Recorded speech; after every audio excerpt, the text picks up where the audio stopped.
আমি শুভেন্দু অধিকারী ঈশ্বরের নামে শপথ করিতেছি যে বিধি দ্বারা স্থাপিত ভারতের সংবিধানের প্রতি আমি অকৃত্রিম নিষ্ঠা ও আনুগত্য পোষণ করিব। আমি ভারতের সার্বভৌমত্ব ও অখণ্ডতা রক্ষা করিব।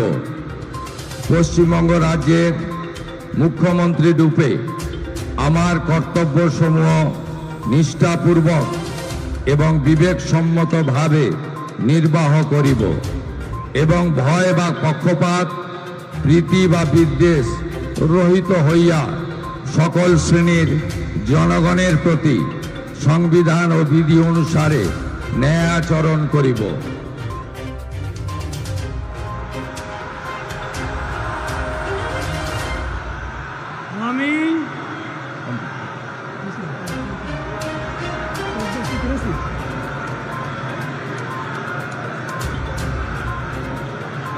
আমি শুভেন্দু অধিকারী ঈশ্বরের নামে শপথ করিতেছি যে পশ্চিমবঙ্গ রাজ্যের মুখ্যমন্ত্রী রূপে যে কোনো বিষয় যাহা আমার বিবেচনার জন্য আনিত হইবে বা আমি জ্ঞাত হইব, তাহা মুখ্যমন্ত্রী রূপে আমার কর্তব্যসমূহের যথাযথ নির্বাহের জন্য যেরূপ আবশ্যক হইতে পারে তদ্গতিকে আমি প্রত্যক্ষ বা পরোক্ষভাবে কোনো ব্যক্তি বা ব্যক্তিগণের নিকট জ্ঞাপন করিব না বা প্রকাশ করিব না।